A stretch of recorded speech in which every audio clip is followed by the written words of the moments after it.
The environment we live in is full of variety of living organisms. As we know, some of them are visible by naked eyes, but there's a wide range of organisms that we cannot see with our eyes. These organisms have their own impact on surroundings, including human body. With diversity of organisms comes a wide range of diseases. Of all the diseases type known, genetic diseases are the major concern. As with genetic diseases, not only health of the individual is affected, but also its future generation may collapse. These diseases cannot be cured by medicines or drugs, one of them being sickle cell disease, a very common and fatal disease. Sickle cell anemia is an inherited genetic disorder. It occurs due to changes, that is mutations, in normal hemoglobin producing genes. This disease is manifested in the form of altered shape of healthy red blood cells into a sickle shape with reduced capacity to carry adequate oxygen throughout the body. Sickle-shaped RBCs can give rise to a medical condition called vaso-occlusive crisis, which later can contribute to many other painful medical events requiring emergency medical attention. Millions of people are affected with sickle cell disease worldwide. Through extensive research, it's been found out that people having ancestors from Africa, Mediterranean countries such as Greece, Turkey and Italy, Arabian Peninsula, India and Spanish-speaking regions in South America and Central America are more commonly affected with sickle cell disease because those geographic regions are most prone to malaria. The gene variant for sickle cell disease is related to malaria and not skin color. Sickle cell disease is because of the mutation, a genetic disorder caused by a single base mutation. It's a structural variant where a DNA change from A to T transversion, adenine to thymine. Because of that, a normal hemoglobin which contains glutamic acid at 6th position in sickle cell disease, because of this point mutation, A to T transversion, it comes to valine. Valine has some hydrophobic interactions with other amino acid present on the same hemoglobin, and because of that it causes a fiber formation after deoxygenation or hypoxygenation. Now how the mutations cause? Mutations are nothing but small changes in the DNA. In lifetime everybody has at least 50 mutations and pass on those mutations to the next generation. Mutations are right now causing in our body, sometimes in non-coding region, that is called introns or non-coding regions. But if it causes in a coding region, like which code for the protein, it causes a variant or abnormal protein. Hemoglobin is a protein and the location of the beta globin gene for hemoglobin, part of hemoglobin, beta globin gene is on 11th chromosome. And if those two copies are inherited by both the parents or the single offspring get the both copies, both are mutant, then sickle cell disease homozygous patient born. Now this is about how sickle cell cause. It turns out that in these areas, HBS carriers have been naturally selected because the trait confers some resistance to malaria. Sickle cell disease causes red blood cells to form into a crescent shape like a sickle. The sickle-shaped red blood cells break apart easily, causing anemia. Sickle red blood cells live only 10 to 20 days instead of the normal 120 days. The damaged sickle red blood cells also clump together and stick to the walls of blood vessels, blocking blood flow. The origin of the mutation that led to the sickle cell gene derives from at least 4 independent mutational events, 3 in Africa and a 4th in either Saudi Arabia or Central India. These independent events, that is 4 sickle cell haplotypes, is believed to be occurred in 8000 BC. Now it is known that sickle cell in India is independently originated. Sickle cell haplotypes in African countries like Bantu, Senegal and Benin, Cameroon are independently originated sickle cell disease, and each has at least 2000 years of difference of origination. Ernest Edward Irons was an American physician who led several prominent medical organizations. Working as an intern under physician James B. Herrick, he identified abnormalities on a blood smear that resulted in the first published report of sickle cell disease.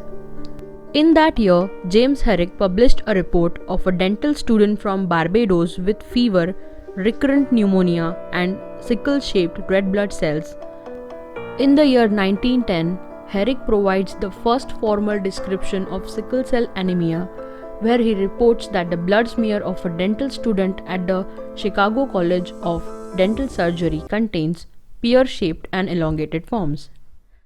Why this disease is prevalent? Why it is recurring in most part of the tropical countries?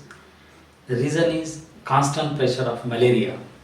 Malaria is an infectious disease caused by Plasmodium falciparum, and it is transmitted by mosquito, that is female Anopheles mosquito. There is one interesting hypothesis in that is called the natural selection. Those are naturally selected sickle cell carriers, they marry, and again the progenies come with sickle cell affected kids.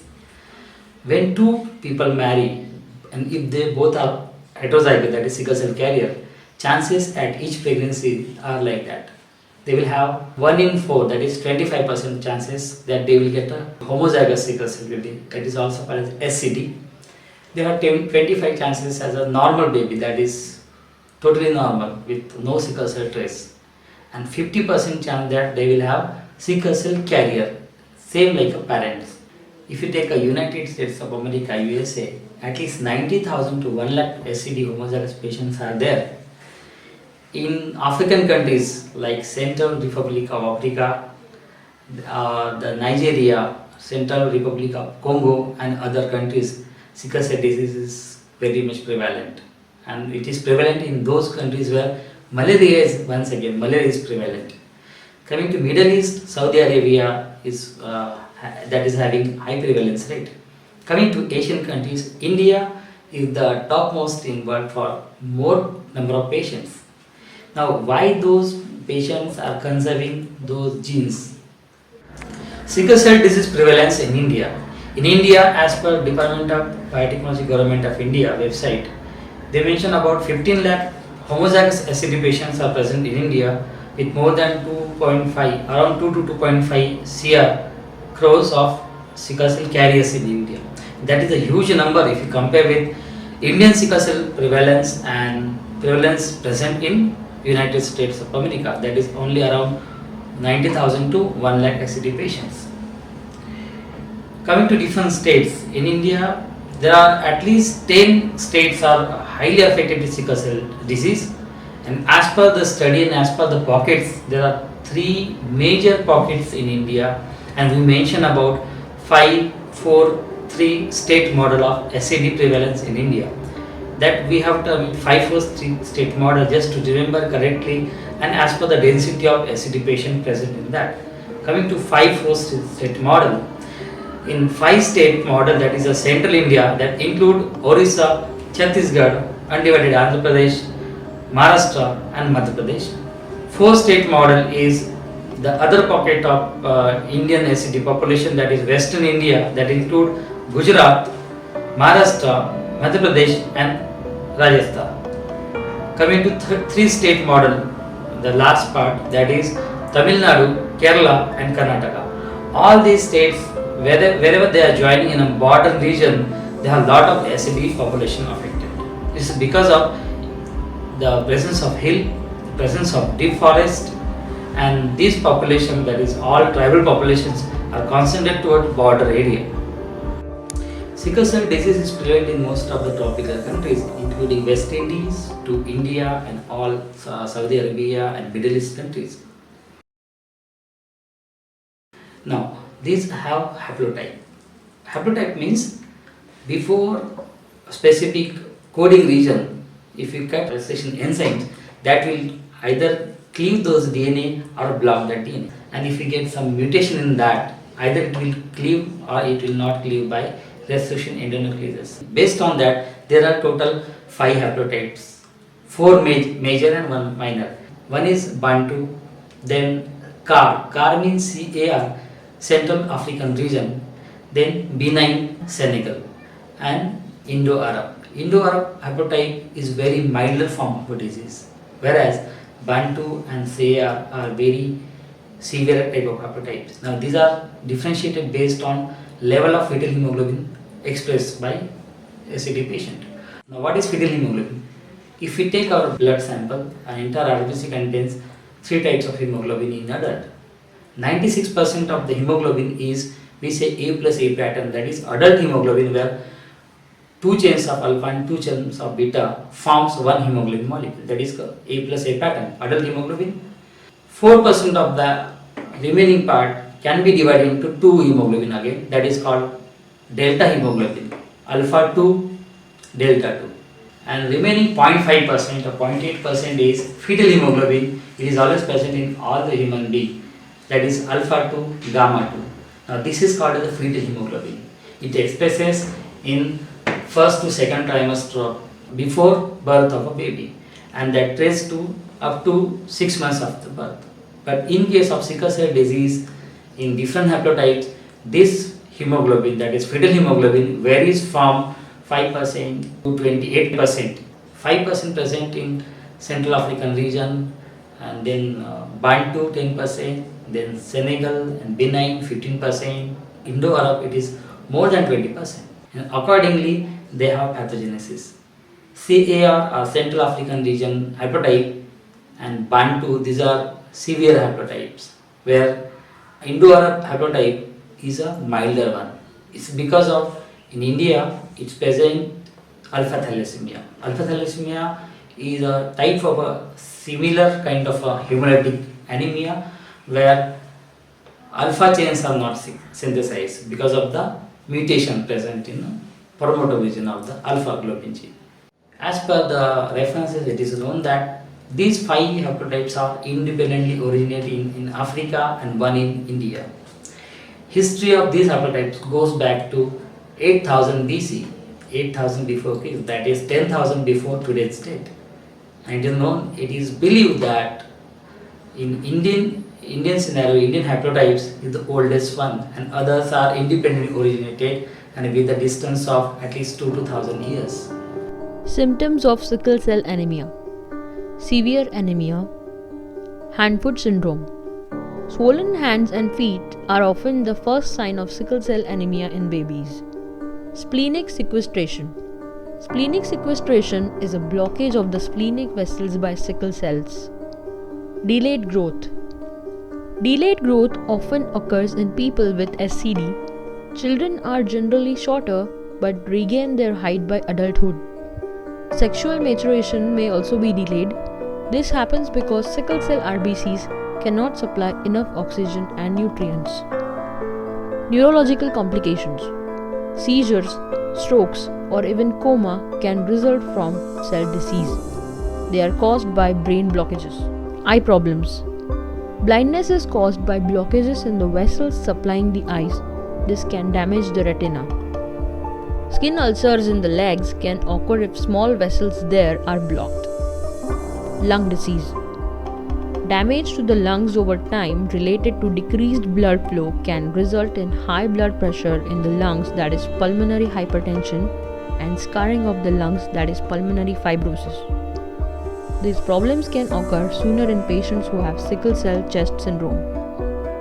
Lung damage makes it more difficult for the lungs to transfer oxygen in the blood, which can result in more frequent sickle cell crises. Gallstones. Gallstones are one complication not caused by a vessel blockage. Instead, they are caused by the breakdown of RBCs. A byproduct of this breakdown is bilirubin. High levels of bilirubin can lead to gallstones. These are also called pigment stones. Heart disease and chest syndrome. Since SCD interferes with blood oxygen supply, it can also cause heart problems, which can lead to heart attacks, heart failure, and abnormal heart rhythms. माझं नाव अंकुश भिवा जाधव आणि मी काम करीत होतो गौंडी. माझे नाव गणेश गिवा जाधव तामसाई गावामध्ये राहतो. बिमार पडायचो. दवाखाना या दवाखान्यात त्या दवाखान्यात असं फिरून फिरून थकलो. माझे हातपाय दुखायचे तेव्हा मी तिथे दवाखान्यात गेलेलो. अगोदर मला खूप ताप आणि पाय हात डोकं तर मी खूप आजारी पडायचो. माझ्या खूप अलग अलग टेस्ट झाल्या. नंतर एक टेस्ट मी आपल्या ग्रामपंचायतमध्ये केली. त्या ग्रामपंचायतीत टेस्ट केल्यामुळे मला ह्या आजाराची माहिती पडली का मला सिकल सेल हा आजार आहे. रक्त नेला, चेक केला. त्याने सांगितलं तुम्हाला ही सिकल सेलची बिमारी आहे. मला त्रास होतो, हातपाय वगैरे दुखतात. डोक्यातून सारखी येते, चक्कर सारखी येते, हातपाय एकदम झुटसारखं पडत आणि सांधाना सगळी दुखत, कंबर सगळं दुखत आणि वजनाचं काम नाही. थंडीमुळे असं हातपाय चालण्यासाठी होते, रक्ताचा असा गाठीसारखा होतो. म्हणजे आता जड काम होत नाही मला. जास्त काम केल्यानंतर मला त्रास जाम होतो. काय एकदम फार white.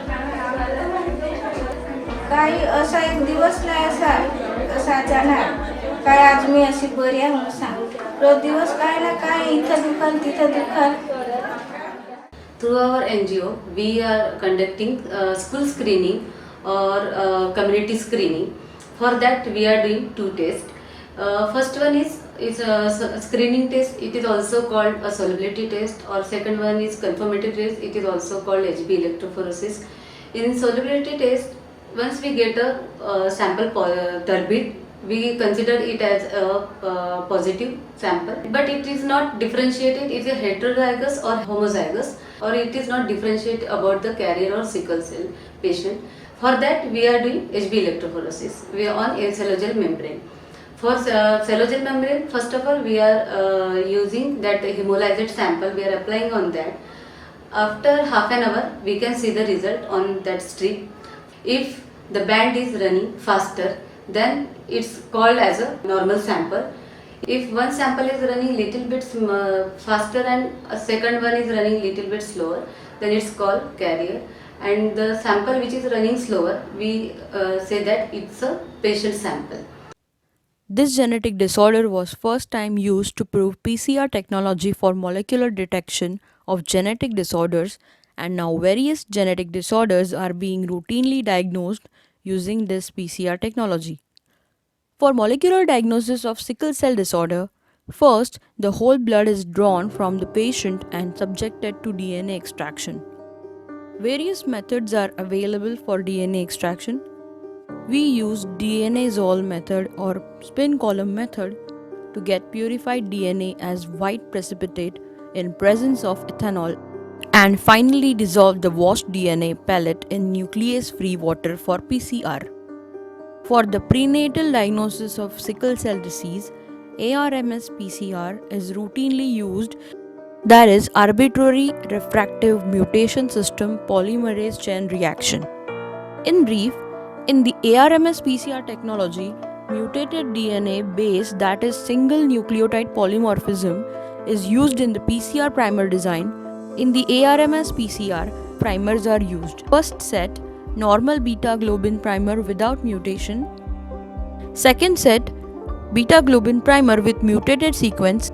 Normal primer amplify wild type DNA sequence, that is normal hemoglobin. Mutated primer amplify mutant hemoglobin, that is HbS. Whereas internal control primers use DNTPs if there is no template available. After PCR, DNA electrophoresis is done and ARMS-PCR results analysis is examined on image capturing gel doc system. Healthcare provider takes a sample of blood from patient's arm or hand. They first clean the site with a swab of rubbing alcohol. Then they insert a small needle with a tube attached to collect blood. Then they send patient's blood sample to a laboratory for analysis. Newborns are also routinely screened for these genetic hemoglobin disorders. Now, whenever we were handling the patient, the major cause is unawareness of the sickle presence in the patient. In that scenario, basic concept to understand and aware them about the same is a major task. There is one more hurdle is the uneducation. Majority of them are from the tribal region. They don't understand the educational aspect, the scientific approach. Most of the time, patient comes and say that it is just like some gift we are received from the God, and because of that we are suffering. So we want to take any medication, we don't want to go any kind of screening. So in that scenario, to convince them, it's a difficult job. Now, a sickle cell is a genetic disorder. The prevalence from parents to the child is consecutively occurring. During this scenario, it is very much necessary to have a prompt awareness in parents so that the transmission of the genes into the next generation would be avoided. For that sake, after screening through solubility, electrophoresis and HPLC method, we provide them a specific identify cards. If a patient is sickle cell homozygous, it's a sufferer, we provide them a pink card. The heterozygous, that is sickle cell trait, we provide them a yellow card, and for the normal individual we provide the white card. And we have strictly informed the patients that whenever they travel, whenever they go, they should have this card in their pocket, because in any medical emergency occurs during the course of time, doctor should aware what a condition a patient is going through. For this purpose, we have arranged so many awareness programs, lectures in their local language as well as the general language like Marathi, Hindi. We take a help of the localized students itself to create the awareness in their own areas.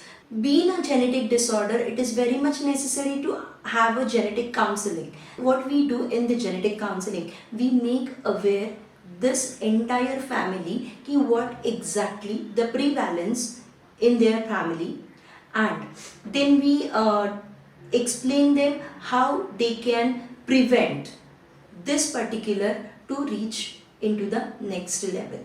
For that sake, we need to do the marriage counselings. So whenever we found a sufferer, we convince them not to marry another sufferer or a trait person. We ask them to marry with the normal individual. So we create a genome kundali. In genome kundali, with the symbolic pattern, we described what is the sufferer, what is a normal individual and what is trait, and how you can do the matchmaking. We explain them the consequences if they marry to a sufferer. After that, if they marry unknowingly and they understand that both of them are sufferer, when they are going for a pregnancy, at that time we ask them to do a prenatal diagnosis. And in the prenatal diagnosis, if the growing fetus is sufferer or a trait too, we ask them to drop that pregnancy. Strategy of sickle cell disease therapeutic development and management. This is a kind of a work where everybody needs to be devoted. From last 20 years, what I observed is we need to involve people not only direct drug development studies but to understand epidemiology, follow up of those patients. Third phase will be pathogenesis studies, get biomarker out of that, study for long period with again follow-up studies on the same patient, same cohorts, then work on drug development. So this is the flow of phase 1 epidemiology studies, understanding SCD. Phase 2 follow-ups of those patients when they go in a crisis, get the samples of crisis and get the samples of non-crisis. So they will have their own controls. So sample within a crisis stage, sample without a crisis. Then you can compare those biomarkers. Third phase is biomarker studies, again say pathogenesis and biomarker studies. And fourth phase is use those biomarkers, pathogen studies for drug development. Target some drugs based on those biomarkers. So this is a phase 4 studies, phase 1 to phase 4 studies. Then after that, real drug development research starts. This is one interesting thing, how you can keep somebody in a research, and a lot of things going on, how you address the intelligence of a scientist or intelligence of a person. The person who feel pain of a patient without getting that disease inside scientist or doctor, they are real intelligent people. If they feel the pain of the patient as they are own patient, or their family is also part of that, this kind of comparison they do, and if they get that feeling of pain, then they can really work on those issues. That is one aspect. Second is training the budding scientists like MSc students to PhD and postdoc, and keep them in a field. That is the real challenge. Because in India, if there is no funding, people shift the area for research. There are very few people who can keep on researching the same topic for 10 years, 20 years without getting monetary benefits as a real scientist. So government need to address those issues. Two things: feeling the pain of a patient as a scientist, as a physician, and making the next level leadership as our followers without any feeling of insecurity. These are the two things. If we do that, we can really have a hope in this area, and we can someday not only for India, but we can develop drug for all patients throughout the world, because science is universal. Patient in some part of village like Bantu village in Africa or Kurkeda village in Gadchiroli, these are same. Pain is same. Their feeling are same. We need to address the issue.